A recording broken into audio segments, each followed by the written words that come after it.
It's not a game, it's a rich thing. Hey, what's up guys, I'm Hiran, welcome to WH, and for today's video, I'm going to be comparing the gaming performance of my laptop, that is the Asus TUF FX505GT, to my new desktop, about which I made a video a few weeks ago.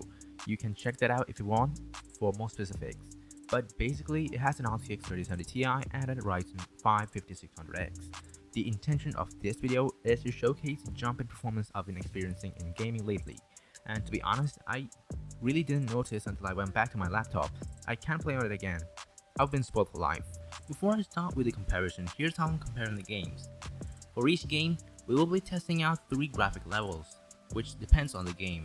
I'm using MSI Afterburner for the overlay, which shows the PC status, and I'm using OBS to record the gameplay. And finally, please don't make fun of my gaming skills. It's been a while since I played these games, except for Fortnite, at which I suck as well. But in any case, let's jump right into it. Let's start with Fortnite, shall we? This is the only game I play regularly, so I guess it makes sense to start with it. On the left, we have the new desktop with the RTX 3070Ti, and on the right, the popular Asus TUF FX505GT. Right now, we are on the low preset on DirectX 12 on both PCs. By the way, do note that 1. MSI Afterburner is running in the background for the overlay. 2. The game is being recorded with OBS. And 3. We are playing Team Rumble, which is generally a mode that gives us lower FPS. So yeah, these stuff are gonna bog down the PCs, mainly the laptop. With that in mind, we can see that clearly the RTX 3070 Ti is outperforming the TUF laptop by a huge margin, by an average of 150 to 200 FPS. The new desktop is at an average of 200 to 250 FPS, and the TUF laptop is at 45 to 50 FPS. Now let's move on to the high preset. The graphic improvement is noticeable, and the dip in performance is also pretty noticeable. We went down from an average of 200 to 250 FPS on the 3070 Ti to 150 FPS, and from 45 to 50 FPS to an average of 30 FPS on the laptop. Still a huge gap of more than 100 FPS between the two. But the laptop is not really doing well considering this is a competitive game and playing at 30 FPS isn't really an advantage in any way. Moving on to Epic preset, we see another dip in FPS.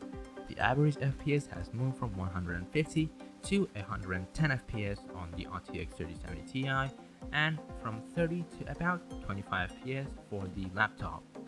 The game looks fabulous on Epic, but it takes a huge toll on the performance, and the TUF laptop is seemingly struggling to maintain playable frame rates here.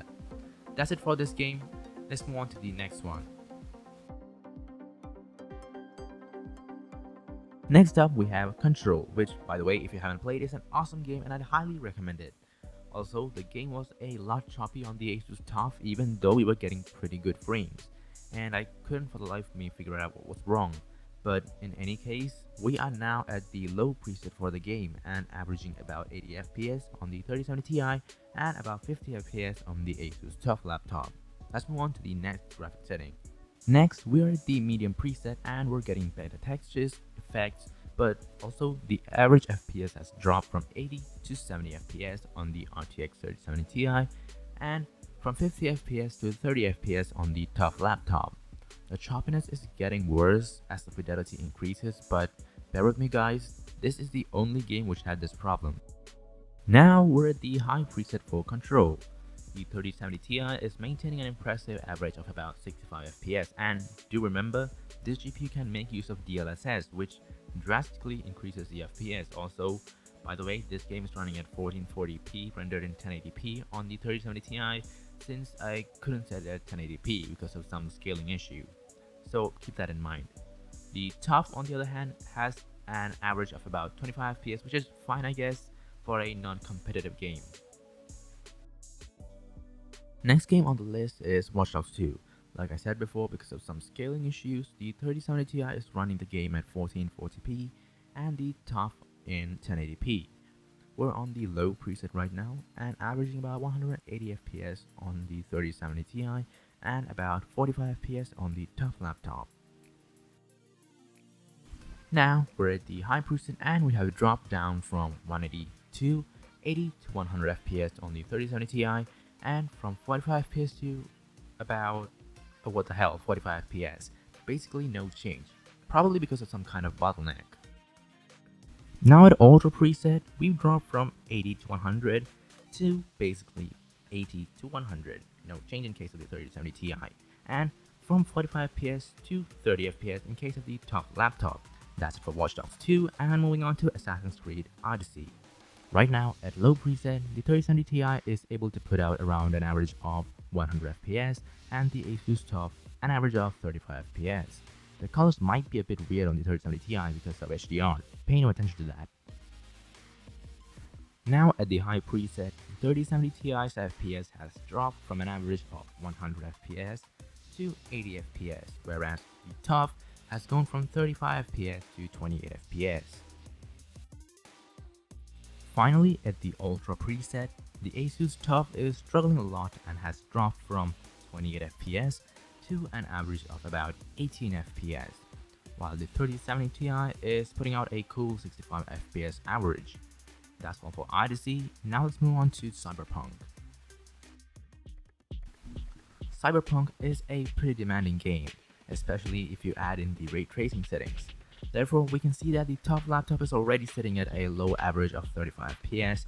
Again, do note there are other apps running in the background for recording the gameplay, and the 3070 Ti is averaging about 130 FPS, although fluctuating a lot. Now at the medium preset, the 3070 Ti is putting out an average of 120 FPS, and the TUF is managing to hold on to a bare minimum of 25 FPS.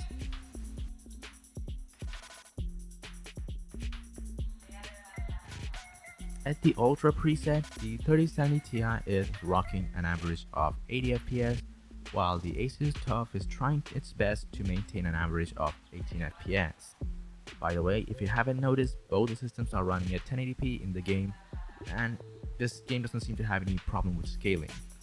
By the way, I love this game no matter what people say. I haven't had a lot of issues with it, and I love the story, the grind, and everything. Now that we've tested these games, here are the final results. It took quite a bit of time to make this video since I had to install and play all these games again and again in each of the devices, and editing also took quite a while. So I'd absolutely appreciate it if you liked the video and subscribe to my channel. So that's it for this video guys, thank you for watching and I'll see you guys in the next one.